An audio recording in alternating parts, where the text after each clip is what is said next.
Roofies, lynching, electrocution, firing squad executions, Batman's YOLO moment, and the best damn story you've ever read. Find out more as we review DC Comics' Golden Age from 1938 to 1939 in week 1 of my DC journey.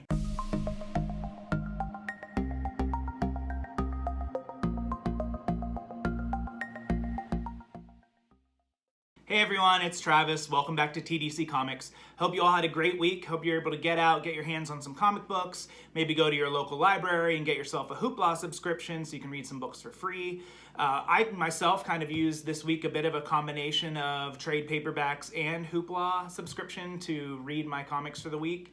So I've got here the Golden Age Volume 1 of Superman with the trade, which I used to read several of the comics this week. And then I also picked up Batman the Golden Age Volume 1 trade paperback, which I also use. You can see Batman and Superman trades, they both kind of have the same style, which works out pretty nicely when they sit on the bookshelf together. Now, I did use Hoopla a little bit as well for picking up some of my comic reading this week, simply because I knew I was going to be taking some screenshots and screen grabs to share with you guys if you weren't able to get your hands on certain comics. So I used that as well, and it was really a nice way to get my hands on some digital pictures of the comic books. So to begin our sort of weekly regroup or wrap-up video, I'd like to focus on, at the beginning, a review of the week 1 syllabus. So again, what we looked at this week were 12 different stories. We had selections from Action Comics, Superman, and Detective Comics that explored the very early days of DC Comics' Golden Age in 1938 and 1939. Specifically, we read Action Comics number 1 and 2, which were sort of part 1, part 2 stories. Action Comics number 5, number 6, Action Comics number 8, and number 14, Superman number 1, and then we read DC Comics 29, 28, 31, 32, and 33. So the next thing I want to introduce, in sort of my way of doing a concise review or overarching review of the stories that we read for the week, is since we focused on certain characters and we deliberately picked out certain issues for certain characters, we'll be introducing the idea here of a character scorecard for the given week. So the first one we'll focus on is Superman's scorecard. Okay, how did he do in the first week of comics that we read from 1938 to 1939? So the scorecard is going to have 5 different categories in which things will be scored on a scale out of 1 to 10. The first category being the writing or story, what was the plot like? Were the stories too predictable? Were they not very predictable? Were there some shocks in the end? The second category will be for characters. So who are the major characters in these stories? Were they exciting to follow? Were they boring? Were they bland? The third category will focus on art. So things like inking, coloring, penciling, lettering, and covers will fall under this category. The fourth category is legacy, and that is a bit more abstract than some of the other categories, but what I'm really focusing on here is which of the stories that we read during this week left a lasting legacy on who that character becomes throughout the years, or was important in shaping who that character is as we know them today. And then the final category is just the overall sort of average summary of all the categories we put before, just overall, how did I think that they did for the week? So to start things off with writing and story, I'm going to give this week's selections a 7 out of 10. Now, there are definitely some stories in this first week that I liked better than the other ones. So I think Action Comics number 2 was probably my least favorite of the stories that I read this week.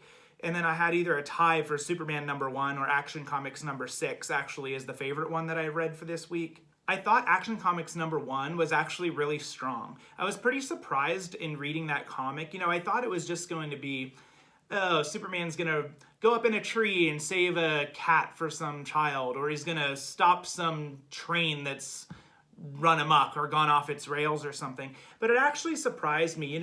They say that in these early years or in the Golden Age that Superman's title is kind of the champion of the oppressed. And I think that first Action Comics story really defines that, right? So you see him go and help somebody who's falsely accused, or you see him go and stop a husband from domestic violence against his wife, or you see him want to sort of stand up and fight for Lois a little bit when she's being catcalled and wanting to support her sort of having women's rights. And you even see him go after corrupt politicians in Congress at the end of the issue. So Those were big surprises for me. I really didn't think that's where the beginning of Superman was going to start. I didn't think it was going to be this social justice sort of story as opposed to just him knocking criminals around with his big muscles, right? So that was a pleasant surprise, and I think set the tone for what I was going to expect in the next few issues. As far as the other stories for this week go, The Best Damn Story You've Ever Read with Action Comics number 5, where Superman saves the town from being flooded out by the dam.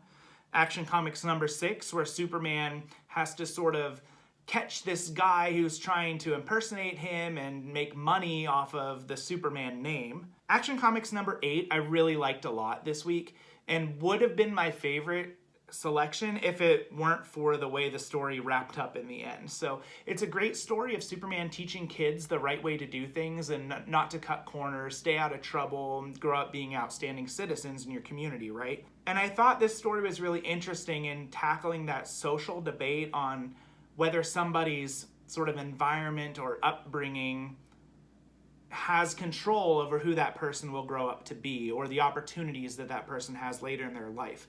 I certainly wasn't expecting a comic book from the 30s to go into something this in depth, but hats off to them for tackling an issue like that.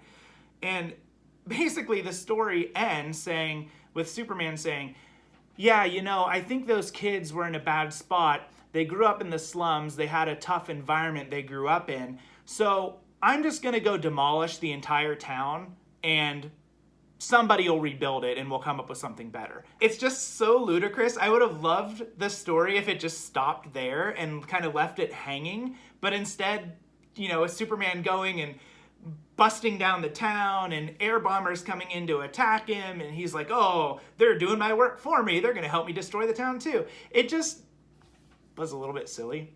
And yeah. Looking forward to some more creative wrap-ups on some of these stories. Action Comics number 14 was interesting because it introduced our first look into a supervillain, which surprised me that it wasn't Lex Luthor. I thought that was going to be the first villain that Superman had, but it was actually the ultra-humanite, who I really knew nothing about. We'll talk about him a little bit more in the upcoming characters section. I think this story would have been stronger if ultra-humanite actually had some specific impact on the plot that was being told. I think the plot could have been told without any kind of supervillain. It could have just been any common street thug or common corrupt, business enterprise that showed negligence in constructing a subway. So I thought that was kind of interesting, but it was cool how that one finally left off with sort of our first cliffhanger, where he's basically vowing revenge on Superman. Now, Superman number 1, I actually read it twice. And the first time I read it, I felt a little disappointed or cheated in that I felt like it was just sort of a rehash of Action Comics number 1. And felt like, I was expecting a little bit more. But then when I reread it, I realized how clever Superman number 1 actually is. So Action Comics number 1 starts off with Superman having this girl tied up in his arms flying to this governor's house, right? And he's saying, you've got the wrong girl. She's going to be executed and you need to save her. And she's been falsely accused. And I was disappointed in that story because I was like, I couldn't figure out the girl that Superman was carrying before he got to the governor's. Was that the falsely accused girl or not? And I just had trouble with some of the early art and being able to tell who were they referring to in some of their discussions. Superman number 1 really cleared that up because what it tells is the story that precedes Action Comics number 1. And I love that about it. So the issue kicks off with a little bit more fleshed out development of where Clark Kent came from and where Superman came from. So this is now where we see the Kents actually find the crashed spaceship that Superman came from Krypton in, hand it over to an orphanage, and then the Kents actually adopt him back, which I'm really happy this early on in Superman's history was defined, because to me, one of the important characteristics of Clark Kent, and I think this is from my influence of watching Smallville and watching Man of Steel, is that the Kents define who Clark is as a human. And that's just as important, if not more important, than Clark's superpowers that he has as Kal-El or Superman. And so I was really happy to see the Kents adopting Superman happen in Superman #1. And then after the origin story, they sort of show how, Clark wanted to get a job as a news reporter and he was turned down, which was a surprise. I thought, yeah, of course he's going to get the job, right? It's part of who he is. It's just a given that he's a news reporter. Well, no, he doesn't get the job right away, and so he has to fight for it a little bit, and he kind of sees a lynching in progress, which I guess was something they did in the 30s. I don't really know, but yeah, I guess people got mad and tried to get people out of prison to lynch him. Glad we're beyond that. So Superman saves this man from being lynched, puts him back in prison, and there interviews him and finds out essentially that he was falsely accused by this other woman, and she was the one who is the real murderer. And what you wind up seeing is that the woman he gets and is carrying in his arms at the start of Action Comics #1 is that woman. So I thought that was a really nice sort of tie-in or bringing things full circle between Superman #1 and Action Comics #1, and I'm glad they did that. So overall, I give the writing and story for Superman this week a 7 out of 10. Again, I thought there were some strong issues and some that, weren't my favorites, but I thought overall it was pretty good. Now let's dive into the characters that we read for this week. So in Superman, the only characters that really get much development at all are Superman and Lois Lane. And I thought they did both of these characters extremely well. In fact, I was really impressed with how they portrayed Lois Lane. I had no idea that Lois's current persona as such a badass was really rooted in her character's history all the way back to pretty much the first issue that she appeared in. Clark Kent as well, I really liked how they had character development for Clark, and you kind of see his back and forth with Lois and how they kind of go at each other a little bit, and I thought that was really well done.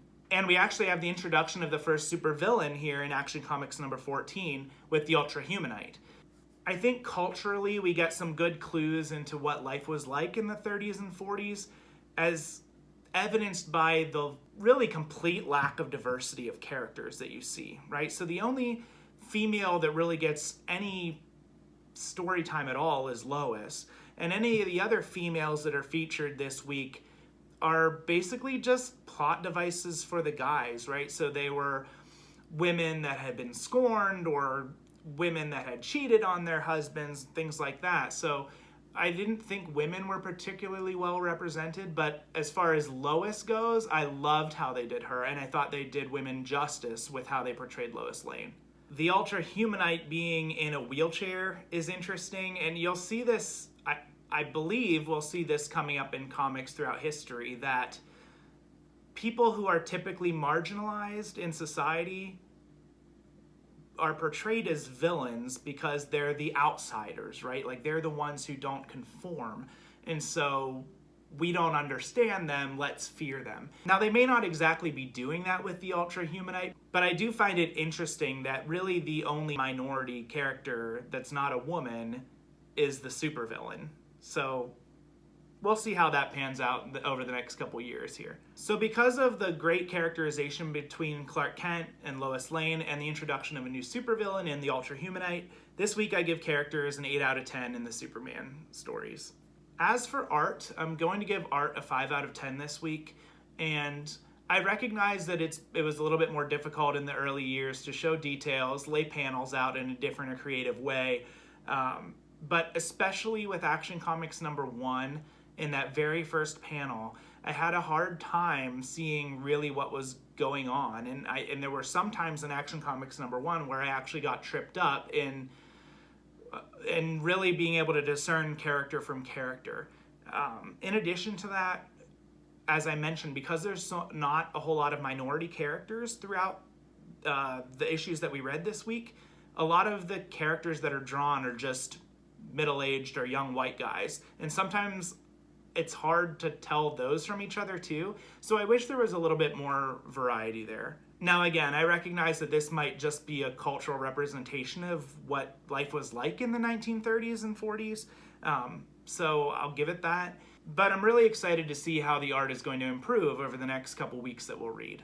As far as legacy goes, I'm giving this one a 9 out of 10 because I think they knocked the ball out of the park in the early couple issues with defining Superman as who he is and defining Lois Lane as who she is. I was not expecting Lois to be so fleshed out so early on in her comic book history. And with Superman, I expected him to just be some bulky guy knocking things around and knocking thugs around, but he wasn't. He really was the champion of the oppressed. And I love that that light side of who Superman is was highlighted so early on. I mean, it's very obvious why this was such a popular story in its day and why these comic books were flying off the shelves in the 1930s. I mean, this was an inspiring character and somebody who inspired hope and good and justice and social change in pretty scary years in the late 1930s leading up to World War II. So I was really impressed with the characterization, and I think they left a lasting legacy that is still today how Superman should be written. Overall for this week, I'm going to give the Superman stories that we read an overall rating of 8 out of 10. I think all the stories were really entertaining. They were all really important in defining who the characters turn out to be in the future. And I think overall the stories were just really fun to read, and I'm looking forward to Superman next week. Now moving on to Batman's report card for week number 1. Again, as far as writing goes, there were some stories that I liked and some that I didn't really like. I thought that Detective Comics 31 and 32, the story of Batman versus vampires, or the one with the Mad Monk, I thought that story stood out way far above the other 3 stories that we read this week. It was exciting and it was fun. It was a cliffhanger and continued 2-part story, and it had this sort of like Batman diving into a dungeon and battling a boss sort of feel to it, which I really liked. Detective Comics number 27 was interesting in that it really took a different approach than what you saw in Action Comics and Superman comics, in that Detective Comics really was about solving a mystery, right? So in Detective Comics number 27, you see that this man is murdered. At first you see his son's prints are on the knife, but it was because he was trying to pull the knife out of somebody, which don't do that. If there's a murder around you, don't get your fingerprints on the murder weapon. But then you kind of see the trail of Batman trying to figure out who's going to be murdered next based on the trail of clues that he's finding. And what's cool here is that he actually outthinks the cops and goes ahead of the Gotham police. Well, it's not Gotham at this point, it's New York, I believe. He actually goes ahead of them and solves the case or gets to protect the victim before the cops actually get there to save him. So that was pretty cool and shows sort of the world's greatest detective that Batman will come out to be. You see a similar thing actually in Detective Comics number 28 where Batman apprehends Frenchie Blake's jewel gang, and instead of just taking the jewels and giving them back to the police, he actually sort of knows there's a bigger picture at play here, and so instead of just returning the jewels, he actually hangs on to them so that the cops will purposely see him, and in doing so, he knows the villains will say, oh, the cops are after Batman now, we're free to strike again. And Batman knows that, so he, again, outsmarts his villains, which I think you never really saw in Action Comics or Superman. Here you see Batman really, his weapon being his mind and being the great detective, and I love that they did that with the second story. As far as Detective Comics number 33 goes, the only thing I found that interesting or even remotely memorable was Batman's ridiculous YOLO moment, and we'll get into that a little bit more here later in the video. The only saving grace I see for Detective Comics number 33 and sort of why it was selected are those few panels of who is Batman and how he became to be. Moving on to character. For character, again, the only one that really gets fleshed out at all is Bruce Wayne, or is Batman. I don't even want to say Bruce Wayne, I think just Batman. I mean, you get to see a couple panels where they talk about Bruce Wayne and who he is, but as far as most of the stories we read, he's just sort of this rich philanthropist playboy who just sits around and hangs out with Commissioner Gordon. I mean, the epitome of that is in Detective Comics number 27, where Commissioner Gordon is out there trying to solve a case, and Bruce is like, yeah, I'll go along, I don't have anything else to do. And then they're standing around talking, and And Commissioner Gordon's like, okay, I've got to go over here to solve the next part of the case. Bruce, do you want to come too? And, there's this great panel where they just show Bruce, like, tapping out his pipe saying, ho-hum, I've got better things to do. This is quite boring. Now, in actuality, he's leaving to turn into Batman to go after the guy, but it just makes me laugh that that's how they chose to characterize Bruce Wayne in these early issues. So overall, I'm going to give character development a 5 out of 10. You get to see a little bit of who Bruce Wayne is and how he became to be Batman, but I look for this to be more fleshed out in upcoming weeks. And in addition to providing a supporting cast. In this one, Batman doesn't really get any supervillains that have much of a legacy to them at all. And the only character you really see that's even named that you see again in the future is Commissioner Gordon and maybe Julie Madison, but that's debatable. As far as art goes for the Batman selections, I'm going to rate it slightly higher than Superman, and that I want to give it a 6 out of 10 this week. Again, the same kind of dings that the Superman series got, in that it was difficult to sometimes tell what was going on with certain characters.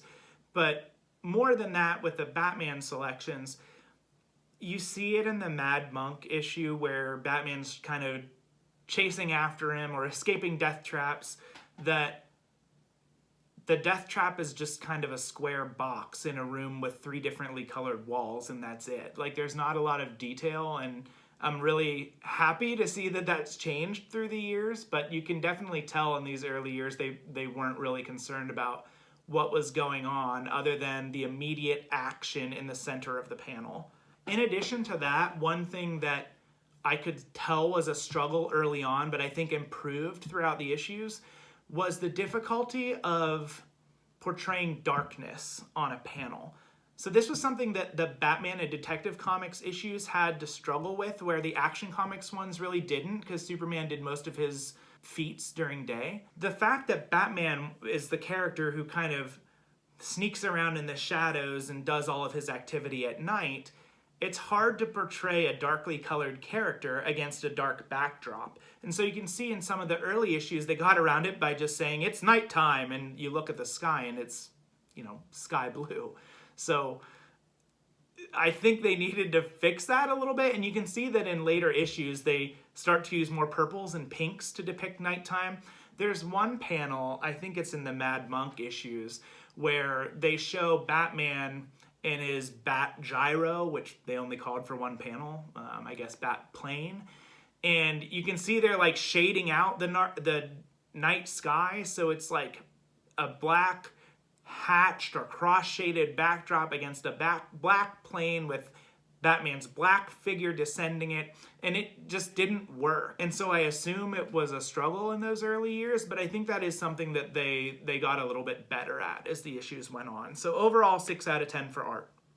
As far as legacy goes, there's some interesting things about Batman that I think they did well and some things they didn't do that well. What I really liked about the early issues was how they both showcased Batman's detective skills and how he could solve crimes before the cops. And this was something you didn't see in Action Comics or see in Superman. So it was an interesting way to showcase Batman's abilities since he doesn't have super strength or super speed. As far as the things I didn't like that much, in these first few issues, that I'm surprised they didn't spend more time on the origin of who Batman is and kind of how Bruce Wayne got to be who he is. I was surprised by that. The other thing that was weird to me was when Batman is escaping Mad Monk's lair and he gets out of the werewolf den and he's like, I've got to save Julie, I've got to get out of here. So how do you kill a vampire? Well, conveniently there's a silver statue right over here. So why don't I melt that statue down into 2 silver bullets, and I'll sneak up on these 2 vampires while they're sleeping in their sarcophagi and blast them to hell.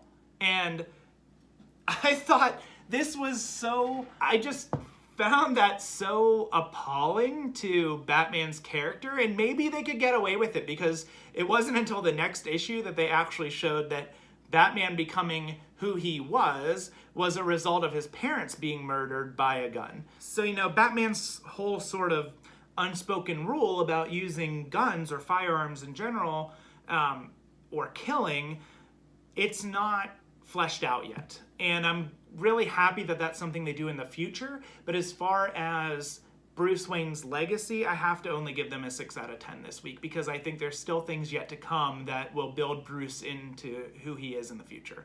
So overall, I give Batman a 6 out of 10 this week. I think Superman was slightly stronger, but it was really interesting to see good stories for both Superman and Batman, and how different both of those superheroes are from one another, and yet both maintain success with sales from the comic stands. So the second segment I'm going to do in the review videos is a bit of my top 10 moments from the week, and these can really be anything. They're just the things that stood out to me and things I want to highlight because they were either interesting or funny, or they just stood out for one reason or another. Kicking off the top 10 moments of week 1 countdown, with number 10, we have Batman and the pre-gun rules. As I just got done mentioning, it really stuck out to me how in those first sort of formative Batman stories that it wasn't established in the character's story that he wasn't going to use guns. Further, in addition to not having cemented out his no-gun rules, the way in which he actually uses the gun is even more memorable, in that he shoots 2 sleeping characters.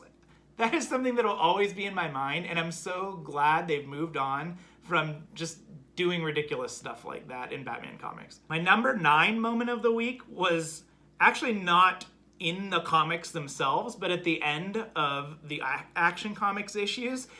I loved how they tried to inspire kids to be like Superman by saying, hey kids, twist your wrists in a certain direction and you'll have a really strong grip, or focus on a telephone pole and then look at a further away telephone pole and you'll have supervision.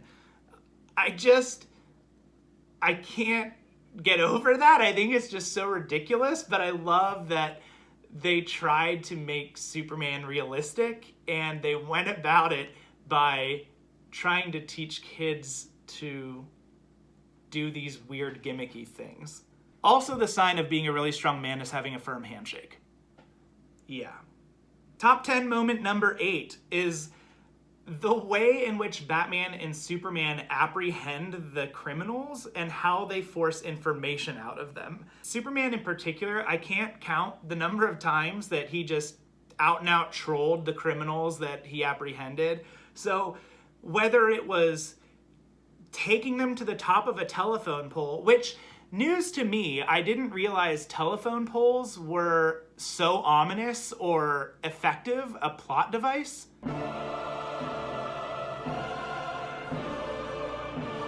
But anyway, you know, he takes criminals to the top of a telephone pole and he's jumping up and down on them and doing backflips on them, and they're terrifying these, people and kids too, terrifying these kids. And another thing Superman does is in the one issue with the negligent construction, he goes and gets the guy in charge and dangles him out a window and says, I'll drop you, admit it, I want to sign confession. And I think that throughout the issues, there are several people that he dangled out of windows, and Batman did the same thing. Now, I know that in the future that sort of becomes Batman's trade, is using fear to get information from villains, but I was surprised to see Superman do it. And not only that, in Detective Comics 27 is when Batman intimidates Alfred Stryker, the villain of the first issue, and knocks him over backwards into the chemical vat at Apex Chemicals. And it's like, wow, Batman, you just killed this guy. And, the person there is like, oh my God, Batman, you just killed this guy. And he's just like, it's a fitting end for his kind. And, again, I guess, that's just how things were in the 30s. If someone was a criminal, you just threw him in a vat of acid, and that was the way it was going to be. So, those things I found funny and pretty memorable, and they're things you wouldn't see today. Number 7 is the introduction of the first supervillain in the ultra-humanite. Now, I don't know that ultra-humanite did anything that particularly defined him as who he was as a character, but I think it was cool to see a villain that sort of is out to seek revenge, or that has vowed revenge against Superman because he wronged him in one way or another. It's interesting that ultra-humanite is in a wheelchair. We'll see if they wind up portraying handicapped people in a little bit better light in the future. But as far as introducing the first supervillain, the ultra-humanite, that was memorable to me because I thought Lex Luthor is hands down the first Superman villain, and I was completely wrong about that. So that will stand out to me as moment number 7. Moment number 6 is Batman's big YOLO moment in Detective Comics number 33. So not only is this issue ridiculous in that they don't know who the culprit is who's come up with this blimp that's going around shooting death rays at people, but Batman, being the detective that he is, says, oh, actually, I remember there was this crazy scientist released from an insane asylum who happened to be developing death rays. I wonder if it could be him. It's like, yeah. The second thing that kills me about this issue is when Batman busts out this vial to create black smoke. He's like, I'm gonna throw this around my plane and it'll cloak me and no one will know what's going on. Except there's this like awkwardly shaped cloud with propellers coming out of the top of it on a clear blue day. And then these thugs look at it and are like, a black cloud, yeah, looks like rain to me, Bob. I mean, it kills me. And then the YOLO moment is when Batman jumps into the hangar for where this dirigible of doom is.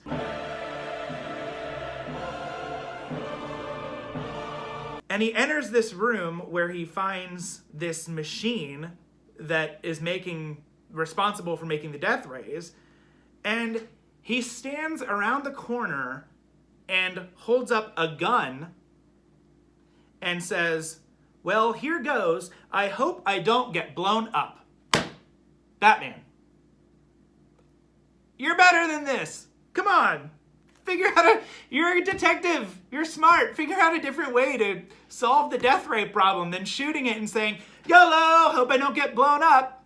Spoiler alert, it works, by the way, and Batman is still a superhero to this day, despite those reckless tactics. Moment of the week number 5 for me was Action Comics number 8's story. I love some of the panels from this issue where they show Superman talking to these kids who were underprivileged or who had grown up in a rough neighborhood and teaches them a better way, right? And I think Superman being an inspiring character, I thought they did really well in this issue. You know, despite the fact that he takes these kids under arm and flies up to the top of a telephone pole, bouncing up and down to, you know, scare them straight, it's cool seeing the panel where the kids are all kind of like, you know what, I want to be like you, and I'm good. I'm done with this life that I have.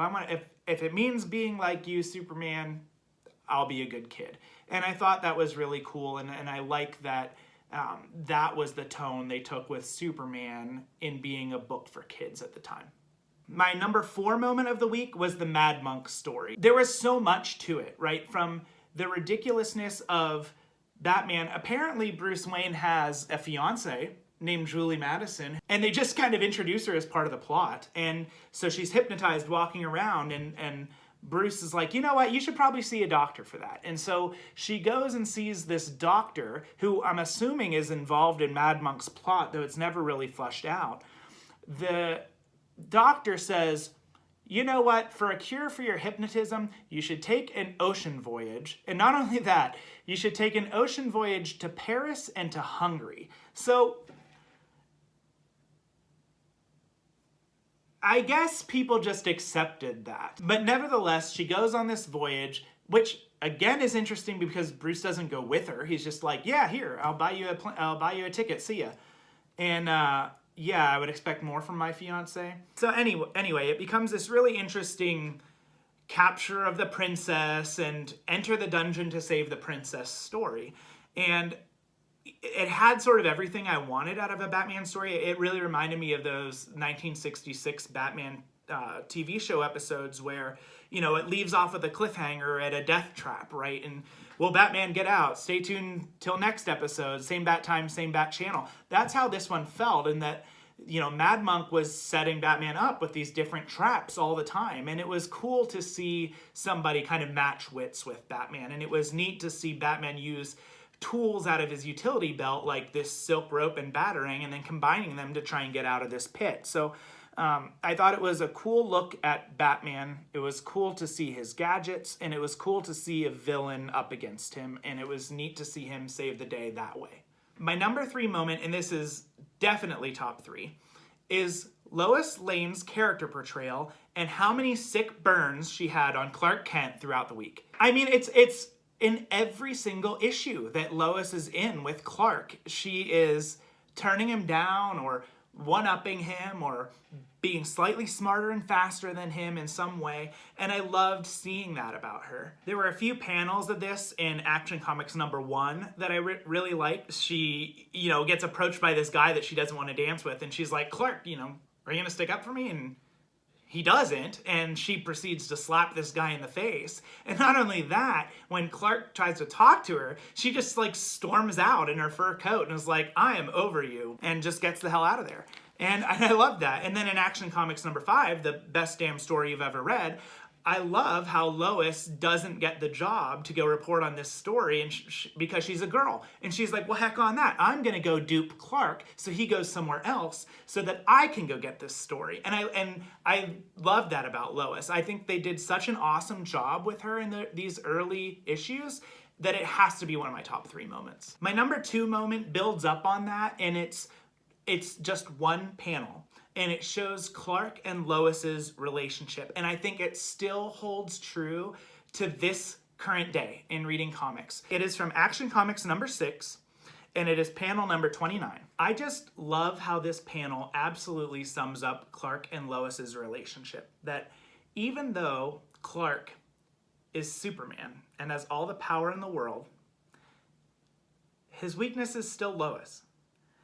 And I love how confident Lois is here in thinking that no matter what, this guy is just a fool and I have him wrapped around my finger. And I love seeing them both think that about each other in the same moment. That is such a cool panel and definitely my number 2 moment of this week. And my number 1 moment of the week is Superman being the champion of the oppressed. I thought they did an outstanding job with this. It was amazing to me to see Superman stand up for so many social injustices, whether it's protecting a woman from being beaten by her husband in a domestic violence case, whether it's saving, these children who are being raised in poverty in a bad environment and teaching them to turn their lives around, going after corrupt politicians, going after companies that have shown negligence, protecting the falsely accused, and even in some issues that were not highlighted this week, but that I kind of paged my way through anyway, he goes after drunk drivers, he goes after bullies. It's just really cool to see Superman here not fighting against a super villain or an alien threat, but instead protecting the oppressed or the underprivileged. And that was so cool, and it's especially important given that it happens in the 1930s, in the late 1930s, as we were approaching a really tough time in American history going into World War II. I love that they put out such an inspiring and positive and hopeful character with Superman. So those are my top moments and my superlatives for week number 1 in my DC journey, and I'm really looking forward to see what you guys thought were your favorite moments. Make sure to leave a comment down below. So the last thing I want to do with this video is I want to show you guys the upcoming schedule for week number 2 and talk about those books and which trades you can go out and acquire throughout the week, so we'll be prepared for next week. So for week number 2, we'll cover January 1940 to May 1941. Here we'll look at selections from Superman, Batman, Flash, Green Lantern, and our first team-up book in All-Star Comics, which focus on the Justice Society. Our essential comics for the week include Detective Comics 38, Batman #1, and All-Star Comics #1. And you'll see that we have best of the rest selections for Superman, Batman, Flash, Green Lantern, and Justice Society. You can see this time that not all of the selections are offered through Hoopla, so I recommend maybe Comixology or DC Universe were applicable to get your hands on these issues. Now sort of reviewing the pricing options on what the best ways are to get your hands on these books. If you're interested in building your collection, you'll get to read all 13 stories for the week, and that'll run you about $100. So that's going to have you get your hands on the Greatest Flash Stories Ever Told Volume 1, Greatest Golden Age Stories Ever Told, Golden Age Green Lantern Archives Volume 1, and All-Star Comics Archives Volume 0. We'll also read some stories from Superman the Golden Age Trade Paperback Volume 2 and Batman Volume 2. so you can read those easily through Hoopla. Option number 2, you'll read 10 out of the 13 stories, but it recommends that you only purchase Golden Age Green Lantern Archives Volume 1 for about $40. We'll borrow Superman and Batman the Golden Age Volume 2 from Hoopla, and we'll use DC Universe to read Flash Comics number 1 and All-Star Comics number 3. Finally, option number 3, which is our extremely budget-friendly option, will get you 8 out of the 13 stories. Here you'll just use Hoopla to borrow Superman and Batman Golden Age Volume 2, and you can use DC Universe to get Flash Comics number 1 and All-Star Comics number 3, and you won't spend any money using that option. But that comes with the caveat of knowing that you won't get any Golden Age Green Lantern or Justice Society options available that week. Thanks a lot for sticking around and tuning in. I look forward to hearing from you guys in the comments down below, and I look forward to building a community with you. We'll see you again next week. Make sure to subscribe so that you don't miss out on any of our exciting content.